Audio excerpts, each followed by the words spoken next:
दुनिया की सबसे बड़ी ब्रांड एप्पल सबसे पीछे कैसे है? Just weeks after launch, that bright orange has reportedly started to fade to pink.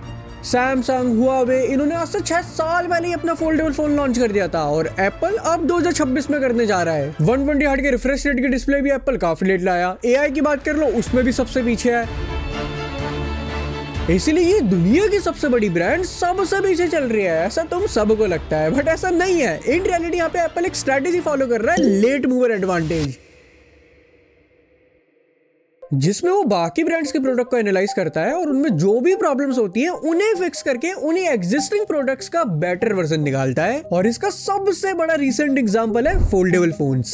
तुम्हें यहाँ पे लगता होगा कि सैमसंग, हुआवे यही वो ब्रांड्स है जिन्होंने सबसे पहले 2019 में अपना फोल्डेबल फोन लॉन्च करा था, बट इन रियलिटी एप्पल ने 2011 में ही इस फोल्डेबल फोन टेक्नोलॉजी का पेटेंट फाइल कर दिया था। सरल भाषा में बोलूं तो 2011 में ही एप्पल ने इस टेक्नोलॉजी को लेके अपने ऑफिशियल डॉक्यूमेंट्स बना लिए थे कि ये हमारा ओरिजिनल आइडिया है। लेकिन अब यहाँ तुम बोलोगे कि भाई फिर एप्पल ने अपना फोल्डेबल फोन पहले क्यों नहीं लॉन्च करा? तो भैया वही तो स्ट्रेटेजी बताई मैंने, लेट मूवर एडवांटेज।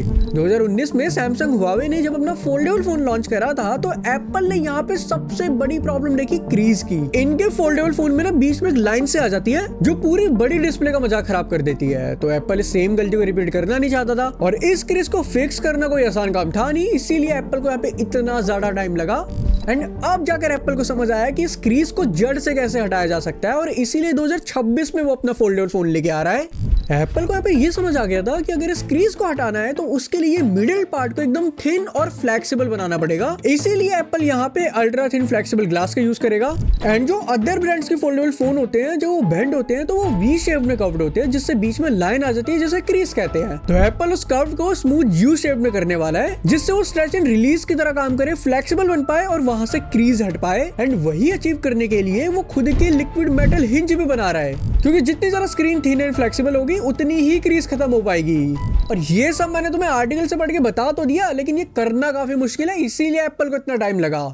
सेम तुम एप्पल विजन प्रो को ले लो, इसे आज के टाइम पे फ्यूचरिस्टिक टाइप टेक माना जाता है, लेकिन 2007 में ही वही सेम ईयर जब एप्पल ने पहला आईफोन लॉन्च करा था, उसी साल एप्पल ने एक हेड माउंटेड डिस्प्ले का पेटेंट भी फाइल कर दिया था। एंड फिर पूरे 17 साल बाद आज के टाइम तुम उसे एप्पल विजन प्रो के नाम से जानते हो।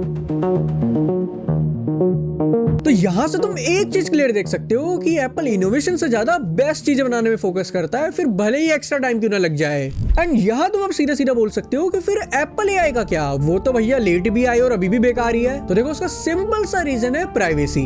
इसीलिए एप्पल अपना खुद का बनाया हुआ एआई यूज करता था, जो obviously Gemini AI, chat GPT, जिनके पास अपने डेटा सेंटर है, पता नहीं कितने बिलियंस ऑफ डॉलर इन्होंने अपने एआई मॉडल को ट्रेन करने में लगा दिए, इनके पास प्रॉपर डेटा पड़ा है। और वहीं दूसरी तरफ एप्पल का खुद का बनाया हुआ लोकल एआई, वो कैसे इनके साथ कंपीट कर सकता है। एंड जो बाकी ब्रांड्स है लाइक सैमसंग, उन्होंने सीधा जेमिनी एआई के साथ पार्टनरशिप कर ली। तो जब भी तुम सैमसंग का जनरेटिव एआई यूज करते हो तो वो तुम्हारी क्वेरी सीधा जाती है जेमिनी एआई के पास, वहां पे प्रोसेसिंग होती है, आउटपुट मिलता है, फिर उसे वापस रिटर्न किया जाता है सैमसंग के पास और वो तुम्हें शो कर देता है। इसीलिए सैमसंग का जनरेटिव एआई तगड़ा भी निकलता है और वहां पे तुम्हें नेट की भी जरूरत पड़ती है।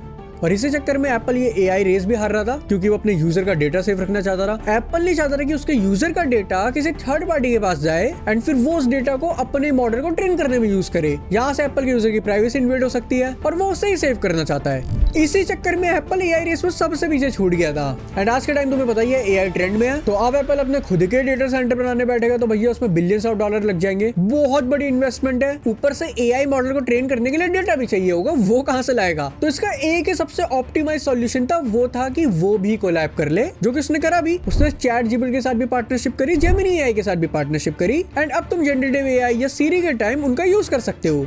अब यहाँ तुम्हारा सिंपल सा क्वेश्चन होगा कि भैया अब क्या हुआ प्राइवेसी का? तो देखो यहाँ पे एप्पल ने चैट जीपीटी, जेमिनी एआई के साथ पार्टनरशिप तो करी है, लेकिन एक कंडीशन के साथ कि जब भी एप्पल के यूजर इन एआई मॉडल का यूज कर रहे होंगे तो उनकी आइडेंटिटी हिडन रहेगी, उनका आईपी एड्रेस हाइड कर दिया जाएगा एंड ये एआई मॉडल्स एप्पल यूजर के डेटा को अपने आप को ट्रेन करने के लिए यूज नहीं कर सकते। और इन सारी चीजों के लिए एप्पल ने एक्स्ट्रा चार्जेस पे करे हैं। तो आई थिंक अब तुम्हें चीजें समझ आ गई होगी। तो अगर आ गई होगी तो यार वीडियो को लाइक एंड हाइप कर देना, साथ ही साथ चैनल सब्सक्राइब भी कर देना, क्योंकि यहाँ पे तुम्हें टेक इंफोटेनमेंट कंटेंट मिलता रहेगा।